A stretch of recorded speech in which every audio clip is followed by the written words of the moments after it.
Welcome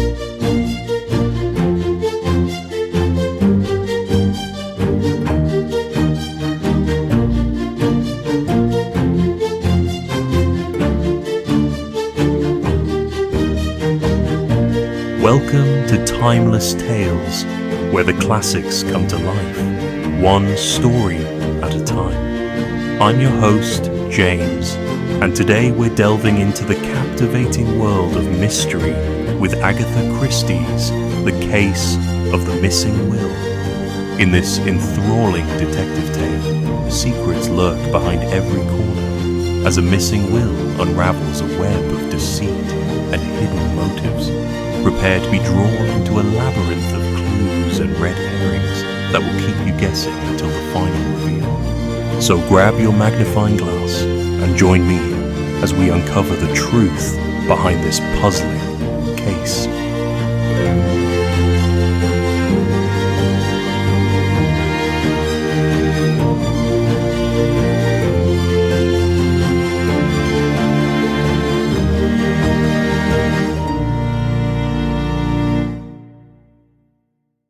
The problem presented to us by Miss Violet Marsh made rather a pleasant change from our usual routine work. Poirot had received a brisk and businesslike note from the lady asking for an appointment, and he had replied asking her to call upon him at 11 o'clock the following day. She arrived punctually, a tall, handsome young woman, plainly but neatly dressed, with an assured and businesslike manner. Clearly a young woman who meant to get on in the world. I am not a great admirer of the so-called new woman myself, and, in spite of her good looks, I was not particularly prepossessed in her favour. "My business is of a somewhat unusual nature, Monsieur Poirot," she began after she had accepted a chair. "I had better begin at the beginning and tell you the whole story." "If you please, mademoiselle." "I am an orphan. My father was one of two brothers, sons of a small yeoman farmer in Devonshire. The farm was a poor one, and the elder brother Andrew emigrated to Australia, where he did very well indeed, and by means of successful speculation in land became a very rich man. The younger brother, Roger, my father, had no leanings towards the agricultural life. He managed to educate himself a little, and obtained a post as a clerk with a small firm. He married slightly above him. My mother was the daughter of a poor artist. My father died when I was 6 years old. When I was 14, my mother followed him to the grave. My only living relation then was my uncle Andrew, who had recently returned from Australia and bought a small place, Crabtree Manor, in his native county. He was exceedingly kind to his brother's orphan child, took me to live with him, and treated me in every way as though I was his own daughter. Crabtree Manor, in spite of its name, is really only an old farmhouse. Farming was in my uncle's blood, and he was intensely interested in various modern farming experiments. Although kindness itself to me, he had certain peculiar and deeply rooted ideas as to the upbringing of women. Himself a man of little or no education, though possessing remarkable shrewdness, he placed little value on what he called book knowledge. He was especially opposed to the education of women. In his opinion, girls should learn practical housework and dairy work, be useful about the home, and have as little to do with book learning as possible. He proposed to bring me up on these lines, to my bitter disappointment and annoyance. I rebelled frankly. I knew that I possessed a good brain and had absolutely no talent for domestic duties. My uncle and I had many bitter arguments on the subject, for though much attached to each other, we were both self-willed. I was lucky enough to win a scholarship, and up to a certain point was successful in getting my own way. The crisis arose when I resolved to go to Girton. I had a little money of my own, left me by my mother, and I was quite determined to make the best use of the gifts God had given me. I had one long, final argument with my uncle. He put the facts plainly before me. He had no other relations, and he had intended me to be his sole heiress. As I have told you, he was a very rich man. If I persisted in these new-fangled notions of mine, however, I need look for nothing from him. I remained polite, but firm. I should always be deeply attached to him, I told him, but I must lead my own life. We parted on that note. "You fancy your brains, my girl," were his last words. "I've no book learning, but, for all that, I'll pit mine against yours any day. We'll see what we shall see." That was 9 years ago. I have stayed with him for a weekend occasionally, and our relations were perfectly amicable, though his views remained unaltered. He never referred to my having matriculated, nor to my BSc. For the last 3 years his health had been failing, and a month ago he died. I am now coming to the point of my visit. My uncle left a most extraordinary will. By its terms, Crabtree Manor and its contents are to be at my disposal for a year from his death, during which time my clever niece may prove her wits. The actual words run, "At the end of that period, my wits having proved better than hers, the house and all my uncle's large fortune passed to various charitable institutions." That is a little hard on you, mademoiselle, seeing that you were Mr. Marsh's only blood relation. I do not look on it in that way. Uncle Andrew warned me fairly, and I chose my own path. Since I would not fall in with his wishes, he was at perfect liberty to leave his money to whom he pleased. Was the will drawn up by a lawyer? No, it was written on a printed will form and witnessed by the man and his wife who live in the house and do for my uncle. There might be a possibility of upsetting such a will. I would not even attempt to do such a thing. You regard it then as a sporting challenge on the part of your uncle? That is exactly how I look upon it. It bears that interpretation, certainly, said Poirot thoughtfully. Somewhere in this rambling old manor house, your uncle has concealed either a sum of money in notes, or possibly a second will, and has given you a year in which to exercise your ingenuity to find it. Exactly, Monsieur Poirot, and I am paying you the compliment of assuming that your ingenuity will be greater than mine. But that is very charming of you. My grey cells are at your disposal. You have made no search yourself? Only a cursory one, but I have too much respect for my uncle's undoubted abilities to fancy that the task will be an easy one. Have you the will or a copy of it with you? Miss Marsh handed a document across the table. Poirot ran through it, nodding to himself. Made 3 years ago, dated March 25th, and the time is given also, 11 a.m. That is very suggestive. It narrows the field of search. Assuredly, it is another will we have to seek for. A will made even half an hour later would upset this. Eh bien, mademoiselle, it is a problem charming and ingenious that you have presented to me here.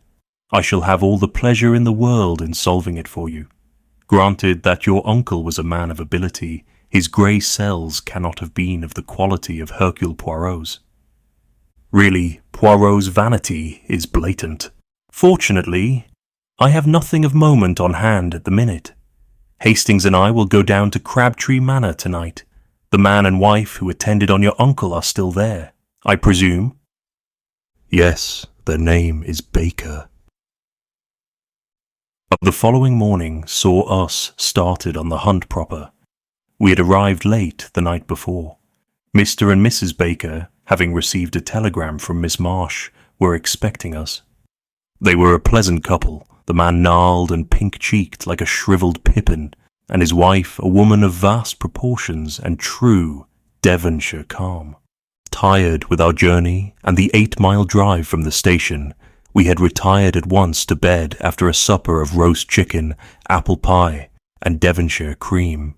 We had now disposed of an excellent breakfast, and were sitting in a small panelled room which had been the late Mr. Marsh's study and living room. A roll-top desk stuffed with papers, all neatly docketed, stood against the wall, and a big leather armchair showed plainly that it had been its owner's constant resting place.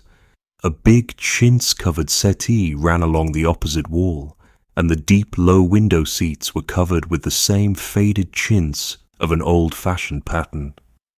"Eh bien, mon ami," said Poirot, lighting one of his tiny cigarettes, "we must map out our plan of campaign. Already I have made a rough survey of the house, but I am of opinion that any clue will be found in this room. We shall have to go through the documents in the desk with meticulous care. Naturally, I do not expect to find the will amongst them, but it is likely that some apparently innocent paper may conceal the clue to its hiding place. But first we must have a little information. Ring the bell, I pray of you." I did so. While we were waiting for it to be answered, Poirot walked up and down, looking about him approvingly. A man of method, this Mr. Marsh. See how neatly the packets of papers are docketed. Then the key to each drawer has its ivory label. So has the key of the china cabinet on the wall. And see with what precision the china within is arranged. It rejoices the heart. Nothing here offends the eye. He came to an abrupt pause, as his eye was caught by the key of the desk itself, to which a dirty envelope was affixed. Poirot frowned at it and withdrew it from the lock. On it were scrawled the words, "Key of roll, top, desk," in a crabbed handwriting, quite unlike the neat superscriptions on the other keys. "An alien note," said Poirot, frowning. "I could swear that here we have no longer the personality of Mr. Marsh. But who else has been in the house? Only Miss Marsh, and she, if I mistake not, is also a young lady of method and order." Baker came in answer to the bell. "Will you fetch Madame your wife, and answer a few questions?" Baker departed, and in a few moments returned with Mrs. Baker, wiping her hands on her apron and beaming all over her face. In a few clear words, Poirot set forth the object of his mission. The Bakers were immediately sympathetic. "Us don't want to see Miss Violet done out of what's hers," declared the woman. "Cruel hard 'twould be for hospitals to get it all." Poirot proceeded with his questions. Yes, Mr. and Mrs. Baker remembered perfectly witnessing the will. Baker had previously been sent into the neighbouring town to get 2 printed will forms. "2," said Poirot sharply. "Yes, sir, for safety like, I suppose, in case he should spoil one." And sure enough, so he did do. Us had signed one. What time of day was that? Baker scratched his head, but his wife was quicker. "Why, to be sure, I just put the milk on for the cocoa at 11. Don't he remember? It had all boiled over on the stove when us got back to kitchen." "And afterwards?" "'Twould be about an hour later. Us had to go in again. 'I've made a mistake,' says old master. 'Had to tear the whole thing up. I'll trouble you to sign again.' And us did, and afterwards master give us a tidy sum of money each. 'I've left you nothing in my will,' says he, 'but each year I live you'll have this to be a nest egg when I'm gone.' And sure enough, so he did." Poirot reflected. "After you had signed the second time, what did Mr. Marsh do? Do you know?" "Went out to the village to pay tradesmen's books." That did not seem very promising. Poirot tried another tack. He held out the key of the desk. "Is that your master's writing?" I may have imagined it, but I fancied that a moment or two elapsed before Baker replied, "Yes, sir, it is." "He's lying," I thought, "but why? Has your master let the house? Have there been any strangers in it during the last 3 years?" "No, sir." "No visitors?" "Only Miss Violet." "No strangers of any kind been inside this room?" "No, sir." "You forget the workman, Jim," his wife reminded him. "Workman?" Poirot wheeled around on her. "What workman?" The woman explained that about 2 years and a half ago, workmen had been in the house to do certain repairs. She was quite vague as to what the repairs were. Her view seemed to be that the whole thing was a fad of her master's and quite unnecessary. Part of the time the workmen had been in the study, but what they had done there she could not say, as her master had not let either of them into the room whilst the work was in progress. Unfortunately, they could not remember the name of the firm employed, beyond the fact that it was a Plymouth one. "We progress, Hastings," said Poirot, rubbing his hands as the bakers left the room. Clearly he made a second will and then had workmen from Plymouth in to make a suitable hiding place. Instead of wasting time taking up the floor and tapping the walls, we will go to Plymouth. With a little trouble, we were able to get the information we wanted. After 1 or 2 essays, we found the firm employed by Mr. Marsh. Their employees had all been with them many years, and it was easy to find the 2 men who had worked under Mr. Marsh's orders. They remembered the job perfectly. Amongst various other minor jobs, they had taken up one of the bricks of the old-fashioned fireplace, made a cavity beneath, and so cut the brick that it was impossible to see the join. By pressing on the second brick from the end, the whole thing was raised. It had been quite a complicated piece of work, and the old gentleman had been very fussy about it. Our informant was a man called Coggan, a big, gaunt man with a grizzled moustache. He seemed an intelligent fellow. We returned to Crabtree Manor in high spirits and, locking the study door, proceeded to put our newly acquired knowledge into effect.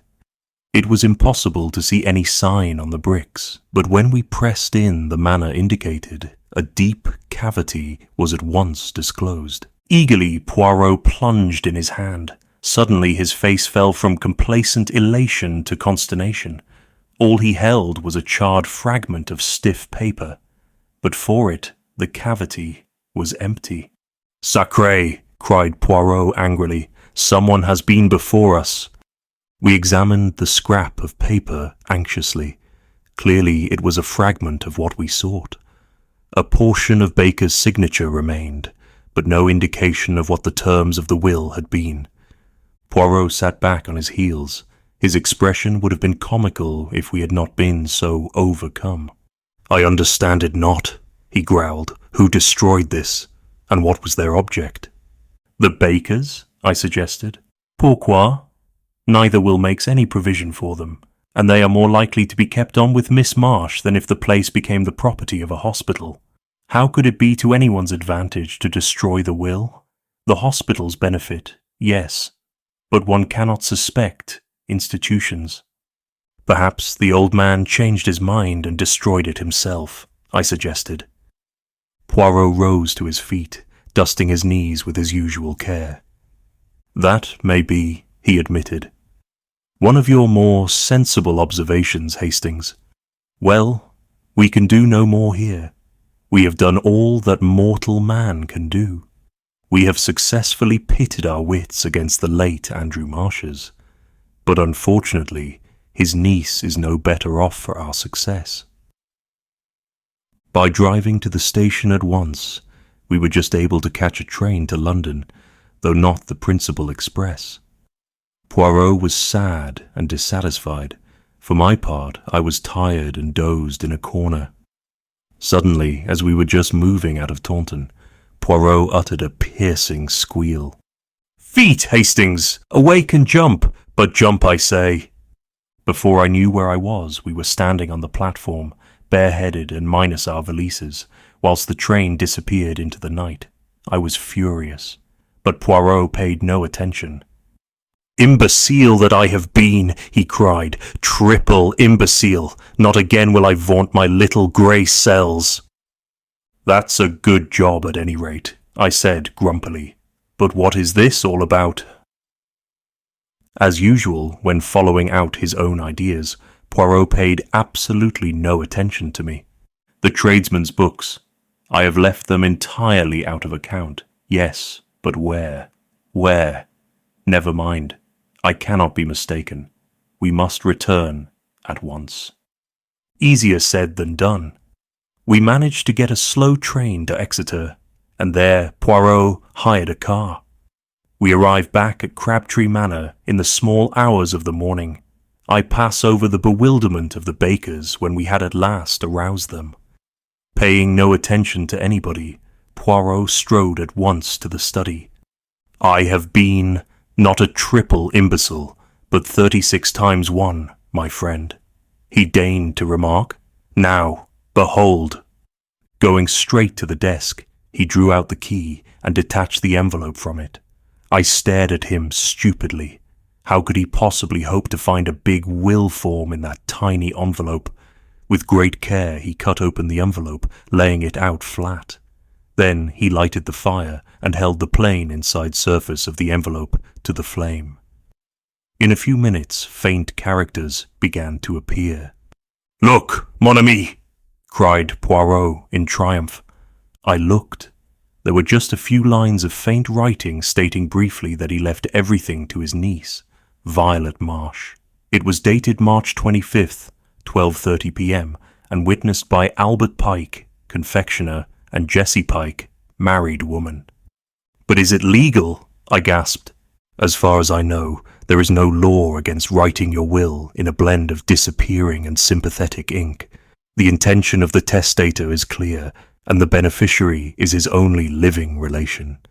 But the cleverness of him! He foresaw every step that a searcher would take, that I, miserable imbecile, took. He gets 2 will forms, makes the servant sign twice, then sallies out with his will written on the inside of a dirty envelope and a fountain pen containing his little ink mixture. On some excuse, he gets the confectioner and his wife to sign their names under his own signature. Then he ties it to the key of his desk and chuckles to himself. If his niece sees through his little ruse, she will have justified her choice of life and elaborate education and be thoroughly welcome to his money." "She didn't see through it, did she?" I said slowly. "It seems rather unfair. The old man really won." "But no, Hastings, it is your wits that go astray. Miss Marsh proved the astuteness of her wits and the value of the higher education for women by at once putting the matter in my hands. Always employ the expert. She has amply proved her right to the money."